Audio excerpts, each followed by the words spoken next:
Boker Tov, today's Daf Yomi is Yevamos Kuf Aleph, Yevamos 101, and we're going to start today's Daf Yomi on the bottom of Kuf Amma Beis.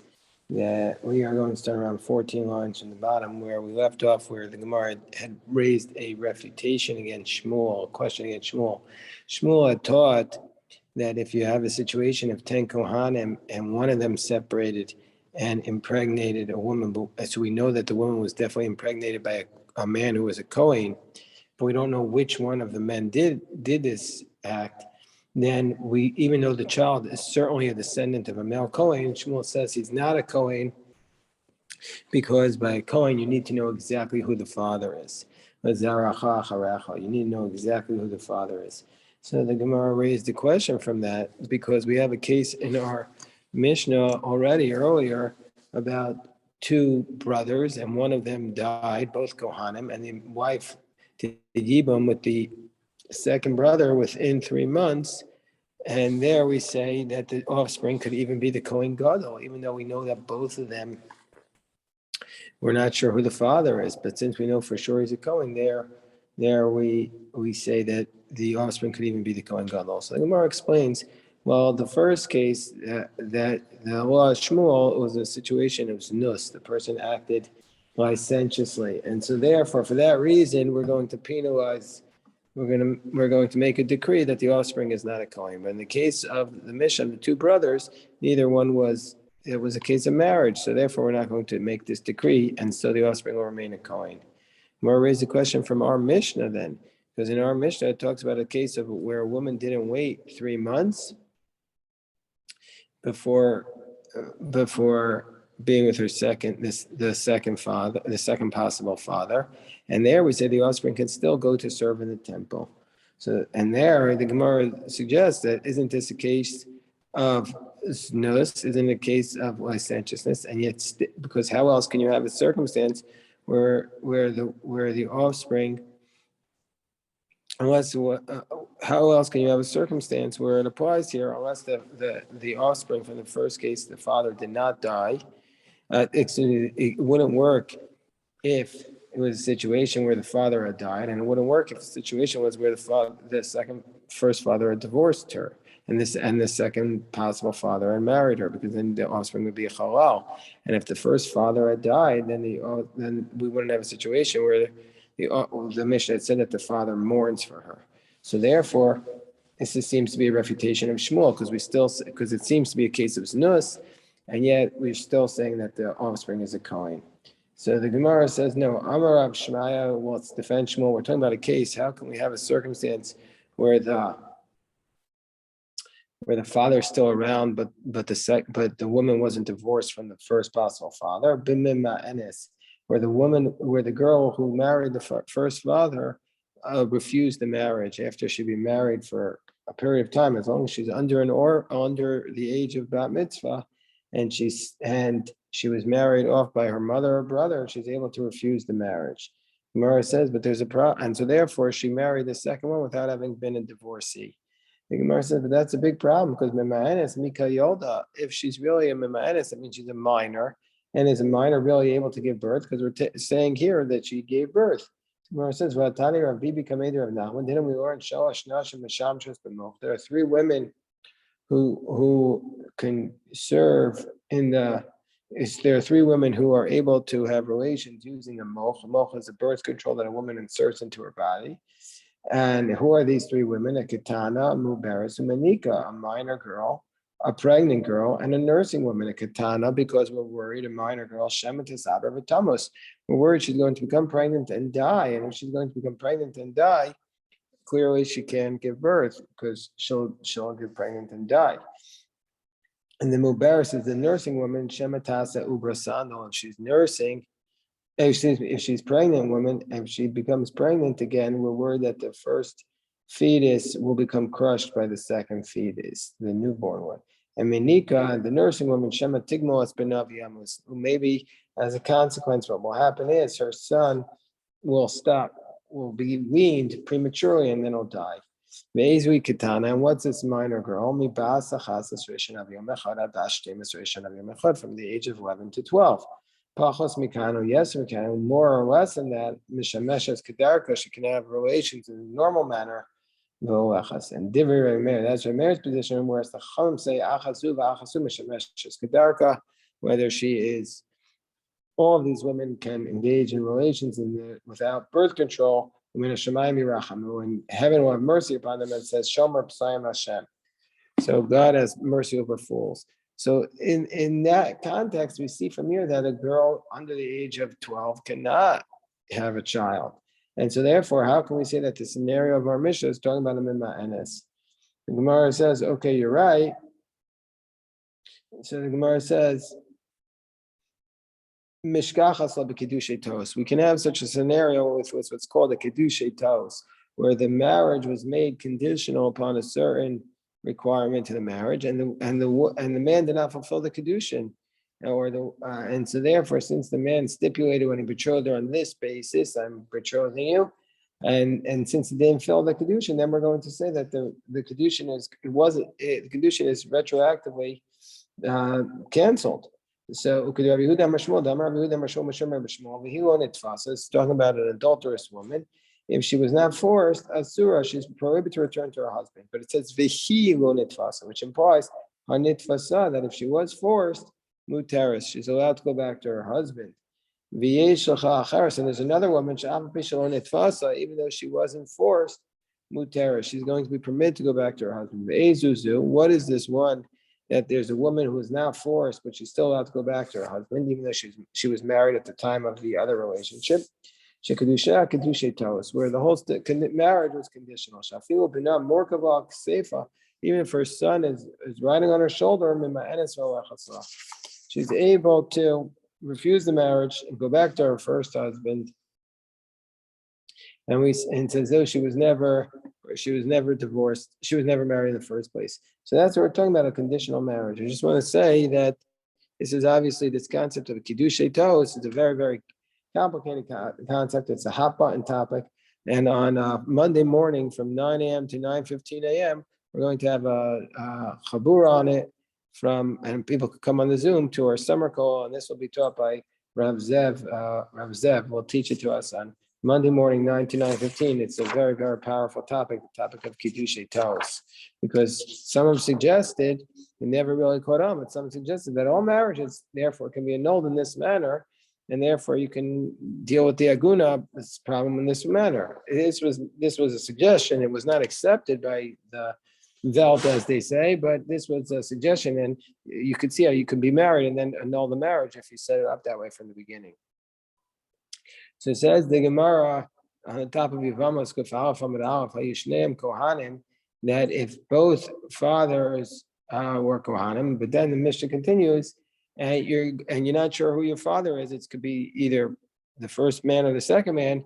The Mishnah said you're exempt for striking one and for cursing one. Either one, you're exempt for them. So we know that normally speaking, this is a very severe penalty, but in this case, you're exempt. So but let's say you hit one, then went back and hit the other one, or you went cursed one, and then went back and cursed the other one. So you for sure did what you for sure cursed or hit your father, or did or let's say you cursed both of them at the same time, or struck both of them at the same time. Chayev. We're going to say you're still liable under those circumstances. Because you for sure struck one of them. Whereas Rabbi Yehuda says, Rabbi Yehuda says, no, if you did it at the same time, you're liable, but if you didn't do it simultaneously, you did it one after the other, you're exempt. Gemara says, well, first of all, is that really and what's the reason why if you did one after the other, you're going to be exempt? And Rashi explains, because the Ika Shtei Asros, because there are two warnings, and each warning was what's called the Hasra Safek. It's a warning, you have to warn the person, but you're not sure that this is actually the father. So if it's one after the other, you're going to be exempt. Whereas if you're striking them at once, it's a certain warning. Meaning to say, don't strike both of them with this strike. But according to the Tanna Kama, the Asra Safek is considered Asra because either way, you're going to be in violation, one way or the other, you're going to be in violation of this prohibition. Gemara says, but is this really what Rabbi Yehuda says? Does Rabbi Yehuda really say that the Ba'asach HaSchayv, at one time you're liable, but one after the other you're going to be exempt? But Tanya, but then we learn the Bryce. Rabbi Yehuda says, Pator. Bryce says Rabbi Yehuda Amar Pator Ba'asachas. But so how can you say that Rabbi Yehuda says you're liable if you do it both at the same time? We have a different source where Rabbi Yehuda says you're exempt if you do it at the same time. Gemara says, well, Trey Tanai Ali with Rabbi Yehuda. One source that says Rabbi Yehuda says you're liable at the same time, and one source says Rabbi Yehuda says you're exempt if you strike both men at the same time. My time is Amar Pater. What's the logic in saying that you're exempt if you strike both men at the same time? For sure, you struck or cursed your father. So Amar B'Chanina Amar Nemar B'Racha Amatav and Nemar B'Racha Amala, because it says bracha is a euphemism for cursing God. It says the word blessing above, i.e., cursing above and cursing below. With respect to God, also there's a prohibition to curse God. Mala Mala Shein Bashitz. It's just like in the verse above where it says Ishish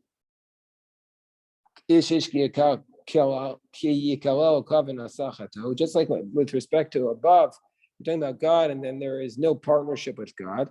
There can't be a possibility of more than one subject. Also, as it relates to your father, and we compare striking to cursing. Okay, so now the Gemara says that this person, who we're not sure of his father is, but we know they're both Kohanim, he goes up to the watch of his father, of a man who could be his father, but he doesn't get to partake of the food. So the Gemara says, well, if he's not going to be partaking of the sacred food, why is he going up to the watch of his father? Gemara says, what is even the havamin of the question? You think he's just coming just for the kiddush? Didn't have a mitzvah. He says, I want to do the mitzvah. I want to serve. So the Gemara says, okay, it's obvious why he goes up. He's not going to shul for the kiddush. He's not going to the base of mikdash just to get to meat. He wants to serve in the temple. It doesn't say if he went up. Ela ola means say we force him. Bal korcha, we force him to go up against his will. Why do we force him to go up? Otherwise, it'd be a big blemish on the family. And people start to say maybe this family are not really Kohanim, and that's why they're not letting him serve in the temple.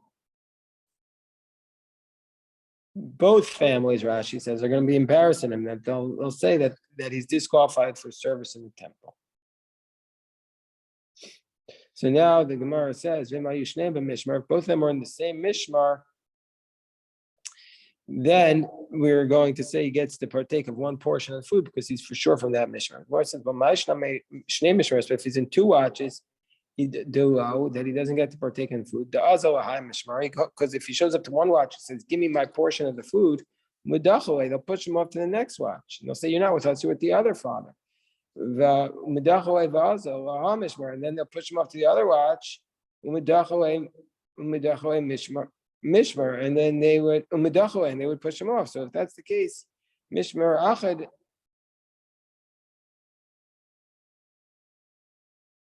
So even if he's in the same mishmar echad, nami azil ahai beisav u'medachale. So Gemara asks the question: each mishmar was divided into 6 batei av. So each one worked one day at the temple of the 6 days leading up to Shabbat. So if that's the case, even if he's in the same mishmar, they could push him off and say, "You're not from us; you're from the next family." So the Gemara says, "That's right, exactly right."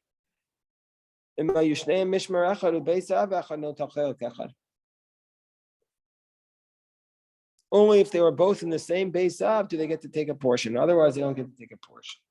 Says the Gemara, "Hajanoch nos and anusa." We God willing, we shall return to you nos and anusa. So it says the next chapter. Next chapter is about the mitzvah of chalitza. It's a question, whether or not it's even a mitzvah, but the Mishnah calls it a mitzvah. What else would it be if it's not a mitzvah? It could be what's called a matir. Allow the woman to remarry. Is it a mitzvah or is it a matir? Now, a very big practical difference, a very big halachic difference was, let's say the woman is 90 years old. If she's 90 years old, she's not planning on remarrying, is it still a mitzvah to do the chalitza? I mean, you could get married at 90, but let's say she knows she's not going to get married. So the Mishnah says, mitzvahs chalitza b'shlosha dayan. In the mitzvah of chalitza, you require 3 judges. Even if all 3 were hediotos, what's a non-expert judge. And chaltza b'minal, if she did the chalitza with a minal is a shoe that's very soft, a very soft shoe. Chalitza is a kashera. Then the chalitza is okay. But ampilia, ampilia is like a sock, then chalitza sapsua, then it's disqualified. But sandal sheyeshal ekev, with a shoe that has a hole, has a sole on it, kosher. But if it doesn't have a sole, pasal. Let's say he's missing his leg, and he puts a shoe on a stump, and it's from the knee down. Then we're going to say from the knee down it's kosher, but from the knee upwards, it's going to be disqualified. Chaltza b'sandal, let's say she removed the shoe and she'ain shelo, it doesn't belong to him. Again, I should have said this at the beginning. What is this process we're referring to? Process of chalitza is where the man does not want to do yibum. So the woman is called him in front of the court, and they read the verses, and she removes the shoe and spits on the floor. So there's 3 main elements here: the removal of the shoe, the spitting on the floor, and the reading of the verses. So that's what we're going to discuss in this chapter. So basically, let's say she removes his shoe, but it's not his. Or it's a wooden shoe. Small, biyamin, or if she removes a left shoe that was on his right foot, chalitza kesheris. So then it's going to be kosher. Hold on 1 second.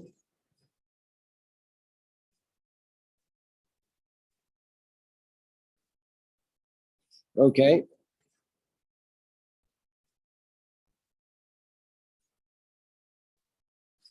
But let's say she removed a large shoe, but he's still capable of walking on it.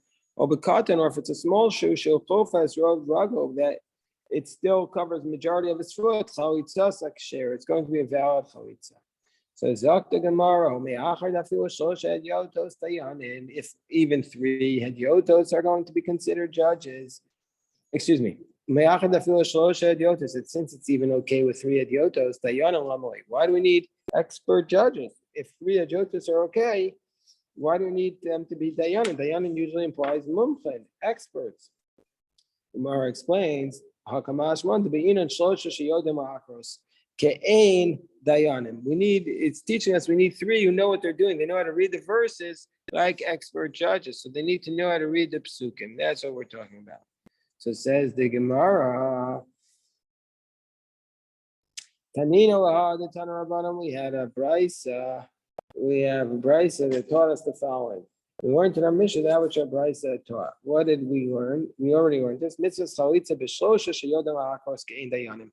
But the mitzvah of chalitza is just how we explained the Mishnah, is with 3 judges who know how to read, 3 people who know how to read the Torah like judges.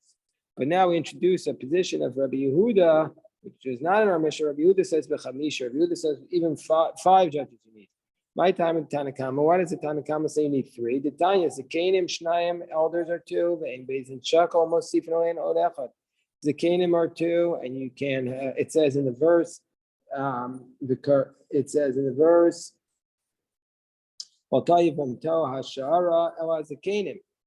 It says that you go up to the gate to the Zekanim. And so therefore, that the word Zekanim is in the plural, that means 2. The aim Beis in Shakal Mosif Nolein Od Echad. And you can't have an even Bez, and that adds another one. That gets to 3. Harikan Shlosha. Whereas Rabbi Yehuda says Ziknei Shnayim. Rabbi Yehuda says, it says in the verse, the Karlo Ziknei Iro, called the elders of the city. And so therefore that tells us that's 2. Zekanim is Shnayim, Zekanim is 2, Vein Bezin Shakam Mosif Nolein Od Echad, and you can't have an equal court. That's how you get to 5. Harikan Hey.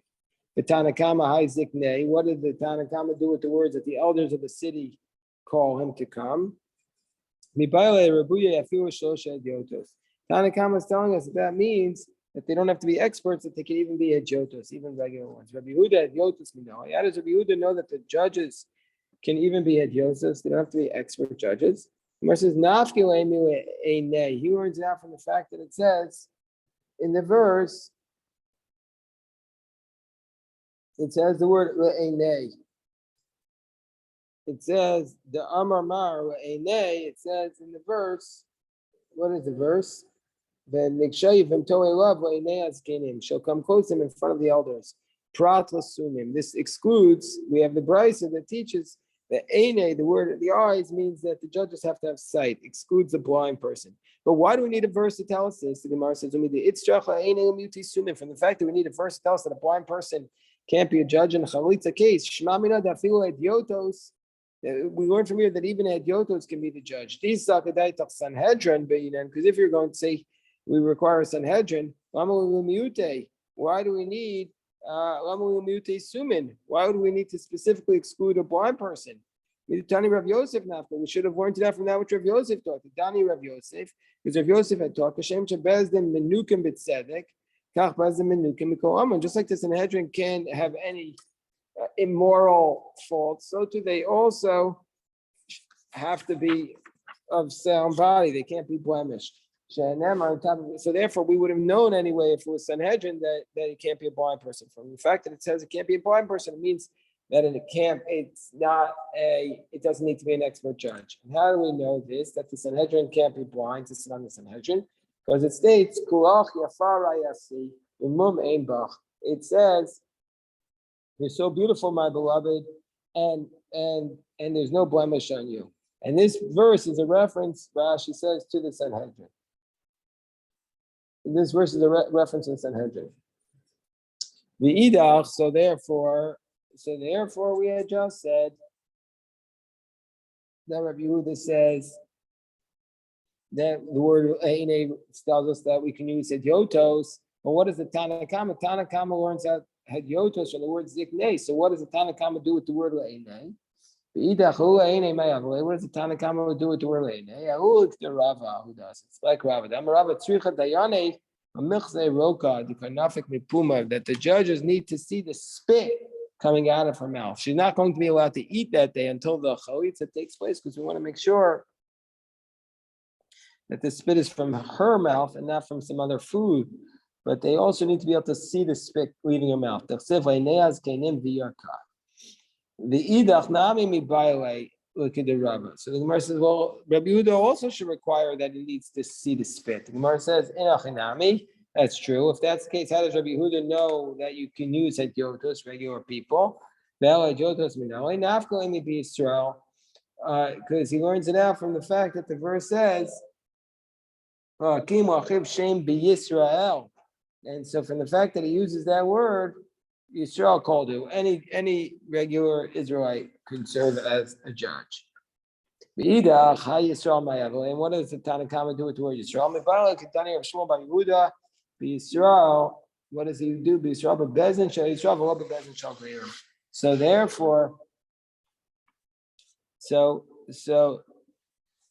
the Tanakhama says we use the word Yisrael to tell us that it has to be done in the court. The chalitza should be done in the court of Jewish people born Jewish and not converts. And how does Rabbi Yehuda know this? There it says Yisrael a second time, because it says V'nikra Shema Beis Yisrael, V'nikra Shema Beis Yisrael Beis Chalutza now. So we see Yisrael said twice. V'idach, and what does the Tanakh do with that? Even Nikra. Skip. V'idach Mebala Keditanya. Amar Rabbi Yehuda. He uses that Yisrael to teach us what Rabbi Yehuda said. Pamachas Hayunu Yochel Afnei Rabbi Tarfon. Uvasa Yevama Rachel. It's one time we're saying with Rabbi Tarfon, and the Yevama came to do Chalitza. That everybody has to get up and shout Chalutza now. So that's what the Rabbanan would learn out from the fact that it says Yisrael. Idach, and how does Rabbi Yehuda learn out that it has to be Chalutza now? That everybody there has to chant out Beis Chalutza now. He learns it out, me V'nikra now. Because Rabbi Yehuda learns it out from it says V'nikra. Everybody needs to call it. If that's the case, if we learn that the Zikne in that verse is teaching us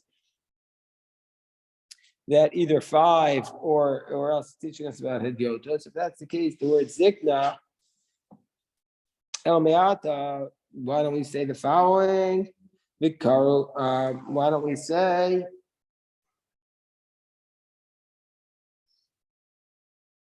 V'karu shnayim v'dibru shnayim. So that we have another 4.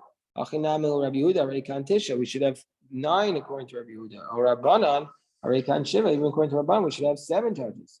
Gemara says no. V'karu v'dibru only b'alei v'tanya. V'karu lo v'lo shulchan. They have to call him to come and not their agents. V'dibru alav, and they speak to him. This teaches us that they have to give him. Dibru alav. They speak to him. They give him good advice. Shemayahu Yeled. If he was young, but he's a Canaan and she's old, they say to him, or who's zakim? He's old and she's young. Omer mo mal chayitz yalda. Go with somebody your own age. Don't go with somebody who's too young. Don't go with somebody too old. They tell him to go with somebody his own age. And not to do even, but do chalitza. Don't bring a fight into your home. So, Amar Rav Nachman, halacha chalitza b'shlosha. So Rav says that in the name of Rav Nachman, that the law is that chalitza is with 3 judges.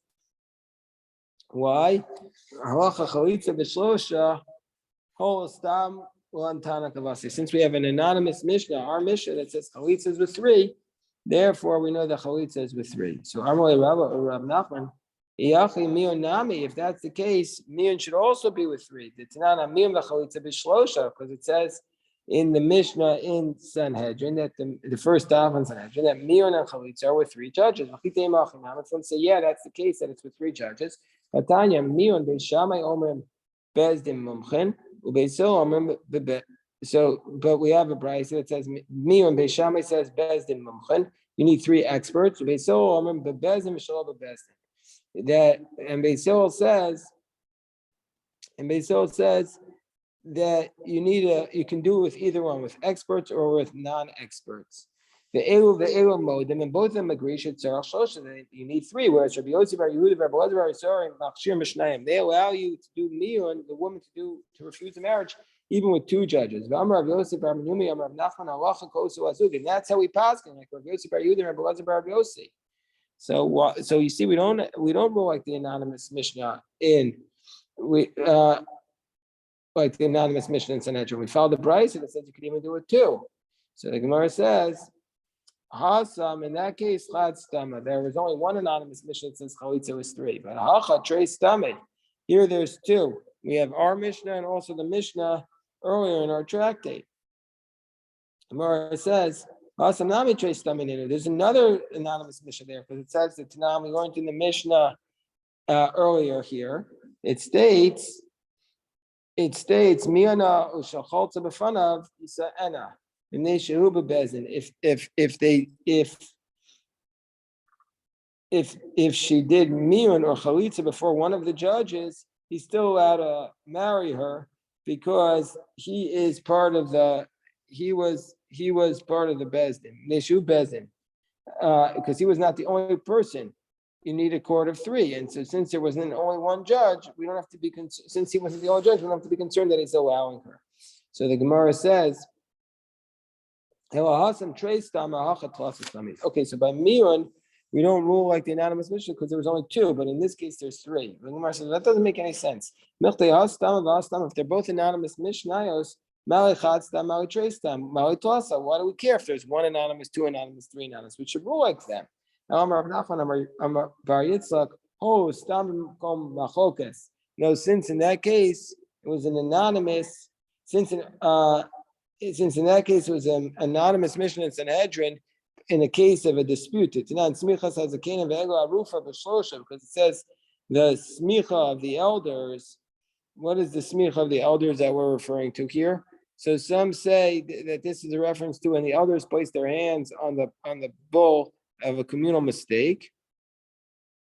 Others say maybe this is so that's what most people say. Smicha sekanim on the elders if the community made a mistake. And if the law of the decapitated heifer is with 3, that's position of Rabbi Yossi. Rabbi Yehuda says b'chamisha. Rabbi Yehuda says it's with 5. And then a chalitza b'miyun and b'shlosha. The lo kapal Rabbi Yehuda, since it was a dispute there about smicha sekanim and egla rufa, and Rabbi Yehuda argues there, but he doesn't argue about the case of chalitza and miyun. Shema mina adarbe. We see with respect to chalitza and miyun, Rabbi Yehuda changed his mind. He no longer requires 5 by chalitza. So Shmamina Adabe Rabbi Yehuda, Shmamina, we see that he changed his mind. So Amar Rava says, the judges need to establish the place. Also, Yevamta Ashara al Zakanim. As it says this, Yevama goes up to the gate to the elders. Or Papa V'Rav Huna B'Rei Rav Yeshua Avdi Uvda B'Chamisha. They did a situation of chalitza with 5 judges. Come on, Rabbi Yehuda, saying they rule like Rabbi Yehuda. But didn't Rabbi Yehuda change his mind? And he says you only need 3. Gemara says, yeah, they didn't need 5, but for Sumei Milson, they just wanted to publicize it. And that's what they did with 5. Ravashi Ikol Abei Rav Kahana Amor Yisalach Ma'ar. When Ravashi went up to see Rav Kahana, they say Salach Ma'ar. They say, come up with us. So we can get to 5 judges. Amar Rav Kahana, Kamina Kamed Rabbi Yehuda. Amar Leah, I said I was standing for Rabbi Yehuda, and he says, Sak was Riza Dekani with Tarufe. Come join take this bundle of reeds to join together Bechamisha. And Amar Lao, and they said to him, Chamisha, why do we need 5? Amar to publicize the matter. Rav Shmuel Bar Yehuda, Avikai Kamed Rabbi Yehuda, Amar Sak Tal Azirze Dekani with Tarufe. Come join this bundle of reeds with Tarufe Bechamisha for Sumei Mil, so to publicize it. So he said, I can't come.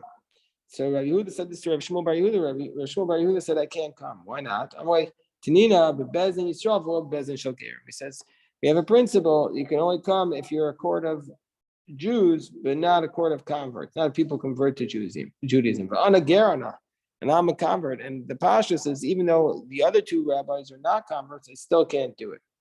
Amar Rabbi Yehuda can go Rav Shmuel Bar Yehuda. So Rabbi Yehuda says a person like a rabbi like Rabbi Yehuda Bar Shmuel, mona pume. I would extract money on the basis of his one person's testimony. He's so trustworthy. Gemara says, well, we don't care what trustworthy is. The Torah says on the basis of 2 witnesses. I would impeach a contract on the basis of his one person's testimony.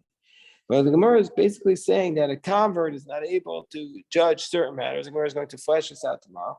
And this is why part of the concept of why people say a convert is halachically not allowed to be the president of a shul for that reason also, because there is this concept of even though a person who's a convert is a full Jew, there are limitations on what they're able to do within the Jewish people. Just like everybody has limitations. A woman obviously has certain limitations within halacha, what she's allowed to do. A man also does it. There's a Kohen, there's a regular Yisrael. There's certain things that Kohen can't do, certain things that regular Yisrael can't do. So there's certain things that a convert can't do also. One of them is sitting on a bezin of chalitza. That's for sure the Pashas of our Gemara. But also you'll see certain positions of leadership and authority are not appropriate for a convert to be in. It's against halacha. All right, we'll stop here. If anybody has any questions, I will be happy to address them.